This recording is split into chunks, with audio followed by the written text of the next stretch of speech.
السلام علیکم ورحمۃ اللہ تعالی وبرکاتہ۔ پیارے ناظرین، میں ہوں نظر الاسلام اور آپ دیکھ رہے ہیں رحمانی نیٹ یوٹیوب چینل۔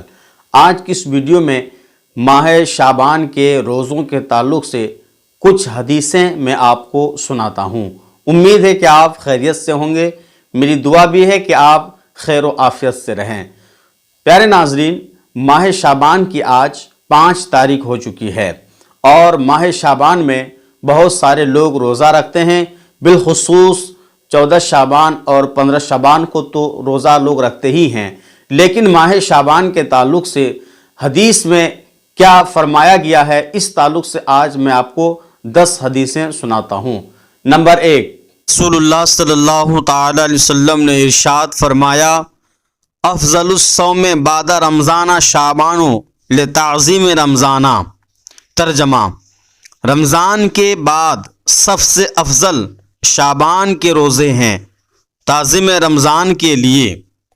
ترمذی شریف و بہقی شریف اور اسی حدیث کو اعلیٰ حضرت علیہ الرحمہ نے فتاوی رضویہ جلد 4 صفحہ 259 میں تحریر فرمایا ہے۔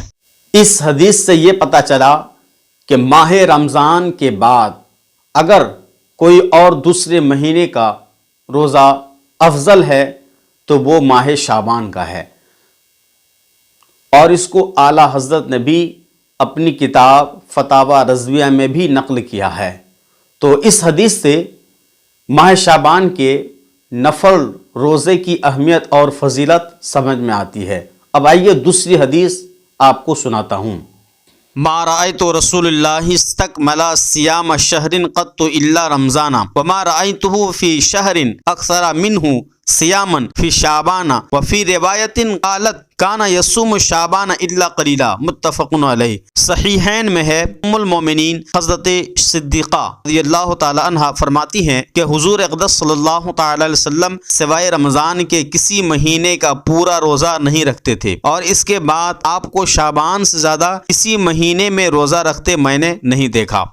ایک روایت میں ہے کہ پورے شعبان کا روزہ رکھتے اور کبھی اکثر ایام کا۔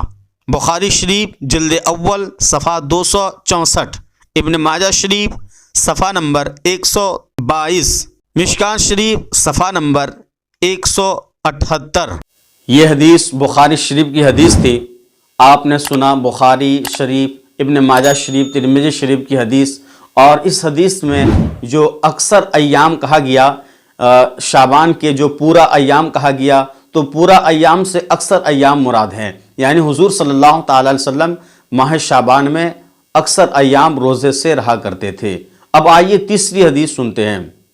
عن ابی سلمۃ عن ام سلمۃ قالت کان رسول اللہ صلی اللہ تعالی علیہ وسلم یصوم شعبان برمضان۔ حضرت ابو سلمہ رضی اللہ تعالی عنہ حضرت ام سلمہ رضی اللہ تعالی عنہ سے روایت کرتے ہیں کہ رسول پاک صلی اللہ تعالی علیہ وسلم شعبان کو رمضان سے ملا دیتے تھے۔ ابن ماجہ شریف صفحہ نمبر 119۔ حضور صلی اللہ تعالی علیہ وسلم شعبان کو رمضان سے ملا دیتے تھے، اس کا مطلب یہ ہے کہ آپ مسلسل روزہ رکھتے تھے۔ ان ام سلمۃ قالت ما رأيت النبی صلی اللہ تعالی علیہ وسلم یصوم شہرین متتابعین الا شعبان و رمضان۔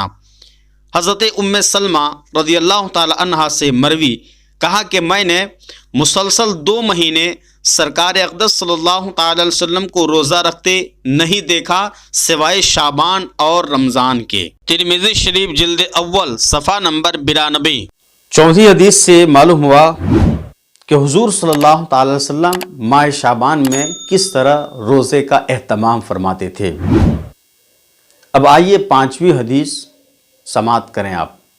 ان ربیعۃ بن غازن انہ سأل عائشۃ عن صیام رسول اللہ فقالت کان یصوم شعبان کلہ حتی یصلہ برمضان۔ حضرت ربیعہ بن غاز رضی اللہ تعالیٰ عنہ سے مروی ہے کہ انہوں نے حضرت عائشہ صدیقہ رضی اللہ تعالیٰ عنہ سے حضور صلی اللہ تعالی علیہ وسلم کے روزے کے بارے میں سوال کیا تو فرمایا حضور پورے شعبان روزہ رکھتے تھے، یہاں تک کہ اس کو رمضان سے ملا دیتے تھے۔ ابن ماجہ شریف صفحہ نمبر 199۔ اس حدیث میں جو بھی پورے شعبان کا ذکر آیا ہے اس سے مراد اکثر ایام ہیں۔ ایک بات یاد رکھ لیجئے، ماہ شعبان کے روزوں کے تعلق سے ایک حدیث اس طرح ملتی ہے، پہلے تو آپ حدیث کو سنیں۔ عن ابی ہریرہ رضی اللہ تعالی عنہ قال قال رسول اللہ صلی اللہ تعالی علیہ وسلم لا تقدموا صیام رمضان بیوم ولا یومین الا رجل کان یصوم صوما فیصومہ۔ حضرت ابو ہریرہ رضی اللہ تعالی عنہ سے مروی ہے کہ رسول اللہ صلی اللہ تعالی علیہ وسلم نے فرمایا، رمضان کے روزوں سے ایک روز یا 2 روز پہلے روزہ نہ رکھو، ہاں اگر کوئی شخص روزہ پہلے سے رکھتا چلا آ رہا ہے تو وہ رکھ سکتا ہے۔ ابو داؤد شریف جلد نمبر 1 صفحہ نمبر 319، ترمذی شریف جلد نمبر 1 صفحہ نمبر 86، ابن ماجہ شریف صفحہ نمبر 119۔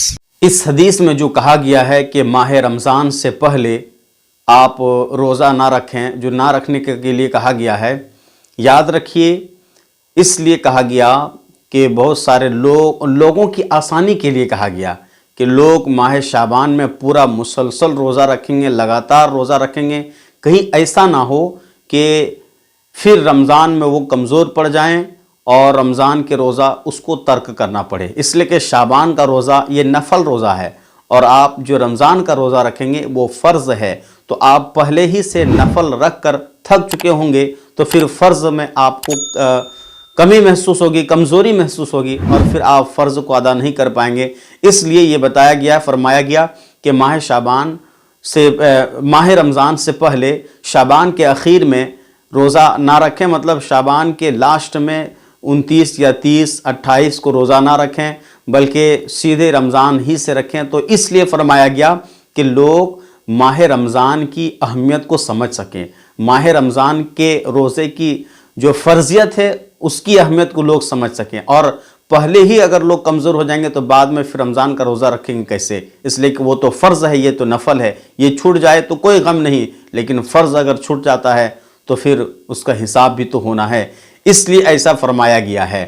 تو ماہ شعبان جیسے جو حضرات طاقتور ہیں، جن کو اللہ نے قوت دیا ہے، تو وہ چاہیں تو پورا شعبان بھی رکھیں، پورا شعبان رکھنے کے بعد پھر رمضان اسٹارٹ کریں، لیکن جو حضرات ایسا ہیں جیسے رمضان میں دیکھا گیا ہے بہت سارے ایسے حضرات ہوتے ہیں لاسٹ میں اخیر میں 20 رمضان کے بعد 25 رمضان کے بعد وہ کمزور پڑ جاتے ہیں، تو ایسے لوگوں کے لیے کہا گیا ہے کہ پورا شعبان روزہ نہ رکھیں بلکہ آپ شعبان کے کچھ ہی دنوں میں روزہ رکھیں، اس کے بعد پھر رمضان میں آپ روزہ رکھیں تاکہ رمضان میں آپ کو کمزوری محسوس نہ ہو۔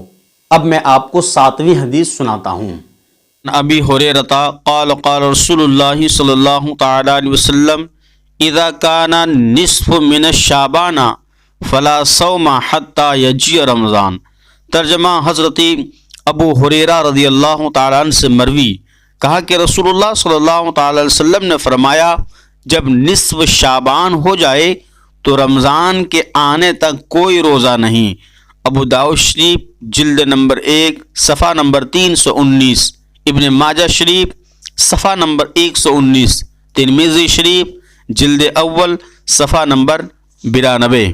اس حدیث میں جو حضور صلی اللہ تعالی وسلم نے فرمایا کہ ماہ شعبان کے 15ویں تاریخ کے بعد کوئی روزہ نہ رکھے، یہ اس لیے فرمایا گیا ہے لوگوں کی آسانی ہو، اور وہی بات جو میں نے پہلے کہا کہ لوگ اگر پہلے ہی کمزور ہو جائیں گے تو بعد میں پھر رمضان کا روزہ کیسے رکھیں گے۔ تو حضور صلی اللہ تعالی وسلم کو جو آپ ہمیشہ اپنی امت کا خیال رکھا کرتے تھے، تو اس موقع پہ بھی آپ اپنی امت کا خیال رکھیں، آپ نے رکھا، اور آپ اپنی امت کی آسانی کے لیے ایسا فرمایا کہ ماہ شعبان کے 15 کے بعد کوئی روزہ نہ رکھے، اور اگر کوئی رکھتا ہے جو کمزور نہیں ہے تو اس میں کوئی دقت نہیں، کوئی حرج کی بات نہیں ہے۔ یہ اس لیے بتایا گیا تاکہ پہلے ہی اگر وہ کمزور ہو جائیں گے تو بعد میں کیسے رمضان کا روزہ رکھیں گے۔ اب آئیے میں آپ کو 8ویں حدیث سناتا ہوں۔ عن ابی سلمۃ قالت سألت عائشہ عن صوم النبی صلی اللہ تعالی علیہ وسلم فقالت كان يصوم حتى نقول قد صام يفطر حتى نقول قد افطر ولم ارى صام من شهر قد اكثر صيامه من شعبان كان يصوم شعبان كله كان يصوم شعبان الا قليلا۔ حضرت ابو سلمہ نے حضرت عائشہ صدیقہ رضی اللہ تعالیٰ عنہ سے حضور صلی اللہ تعالیٰ علیہ وسلم کے روزوں کی کیفیت پوچھی تو فرمایا کبھی حضور صلی اللہ تعالیٰ علیہ وسلم مسلسل اتنے روزے رکھتے تھے کہ ہمیں خیال گزرتا کہ اب آپ افطار نہ کریں گے، اور کبھی افطار فرماتے تو ہمیں یہ گمان ہوتا کہ اب آپ روزہ نہ رکھیں گے، اور میں نے آپ کو شعبان سے زیادہ کسی مہینے میں روزہ رکھتے نہیں دیکھا، آپ سوائے چند روز کے پورے ماہ کا روزہ رکھتے تھے۔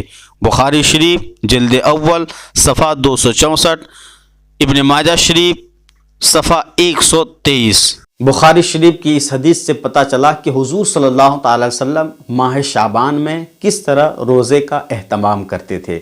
اب آئیے ایک اور حدیث آپ سنیں۔ عبد اللہ ابن ابی قیس سمع عائشہ تقول کان احب الشہور الی رسول اللہ صلی اللہ تعالی علیہ وسلم ان یصومہ شعبان ثم یصیلہ برمضان۔ حضرت عبداللہ بن ابی قیس حضرت عائشہ صدیقہ رضی اللہ تعالی عنہا سے روایت کرتے ہیں، وہ کہتی ہیں کہ حضور صلی اللہ تعالی علیہ وسلم کو شعبان کے نفل روزے تمام مہینوں سے زیادہ محبوب تھے، پھر حضور اسے رمضان سے ملا دیتے تھے۔ ابو داؤد شریف جلد اول صفحہ 330۔ اس حدیث سے پتہ چلا کہ حضور صلی اللہ تعالی علیہ وسلم ماہ شعبان میں کس طرح روزے کا اہتمام فرماتے تھے، اور حضور صلی اللہ تعالی علیہ وسلم کو رمضان کے بعد اگر کسی مہینے کا روزہ سب سے محبوب تھا تو وہ ماہ شعبان کا تھا۔ اب آئیے ایک اور حدیث میں آپ کو سناتا ہوں۔ عن اسامہ بن زید رضی اللہ تعالی عنہما قال قلت یا رسول اللہ لم ارک تصوم شہرا من الشہور ما تصوم من شعبان قال ذلك شہر یغفل الناس عن بین رجب و رمضان وهو شہر ترفع فيه الاعمال الى رب العالمین فاحب ان يرفع عملی وانا صائم۔ حضرت اسامہ بن زید رضی اللہ تعالی عنہما سے مروی ہے کہ کہا میں نے عرض کیا یا رسول اللہ صلی اللہ تعالی علیہ وسلم، میں حضور کو شعبان میں سب مہینوں سے زیادہ روزہ رکھتے دیکھتا ہوں۔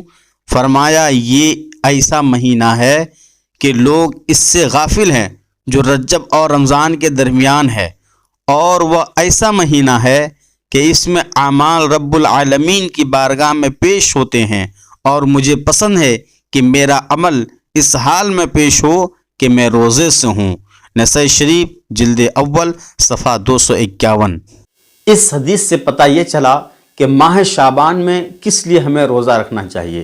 ماہ شعبان میں اس لیے روزہ رکھنا چاہیے کہ یہ اللہ تعالیٰ کا بہت ہی محبوب اور پسندیدہ مہینہ ہے، اس لیے کہ اس مہینے میں ہر انسان کے نیک اور بد اعمال رب کی بارگاہ میں پیش ہوتے ہیں۔ تو حضور صلی اللہ تعالی وسلم نے روزہ رکھا اور آپ نے فرمایا کہ رب کی بارگاہ میں جب میرے اعمال پیش ہوں تو گویا کہ میں اس وقت روزے کی حالت میں رہوں۔ تو پیارے ناظرین، اس سے بھی آپ اندازہ لگا سکتے ہیں کہ رب کی بارگاہ میں اس مہینے کی کیا اہمیت ہے۔ یقیناً یہ ماہ شعبان بہت ہی فضیلت والا مہینہ ہے، اس میں ہمیں روزہ رکھنا چاہیے، روزے کا اہتمام کرنا چاہیے، جس طرح حضور صلی اللہ تعالی علیہ وسلم نے ماہ شعبان میں روزے کا اہتمام کیا۔ اور بہت سارے حضرات جو کہتے ہیں کہ ماہ شعبان میں روزہ نہیں رکھنا چاہیے، اس کی کوئی حقیقت نہیں ہے، ان لوگوں کو یہ حدیثیں آپ سنائیں، دکھائیں، تاکہ ان کو بھی اندازہ ہو کہ حدیث کی کتابوں میں ماہ شعبان کے روزوں کی فضیلت صاف صاف موجود ہے۔ یہ الگ بات ہے کہ آپ نہ مانیں، بخاری شریف کی حدیث ہے، مشکات شریف کی حدیث ہے، ترمذی شریف، ابن ماجہ شریف اور مسلم شریف، ان تمام حدیث کی کتابوں سے میں نے آپ کو چند احادیث کو سنایا ہے۔ ایسے اور بھی احادیثیں موجود ہوں گی جو ماہ شعبان کے روزے کی فضیلت ہمیں بتاتی ہیں۔ تو پیارے ناظرین، میں امید کرتا ہوں کہ آپ ماہ شعبان کے روزوں کی فضیلت سمجھ چکے ہوں گے۔ گزارش ہے کہ اس چینل کو ضرور سبسکرائب کریں۔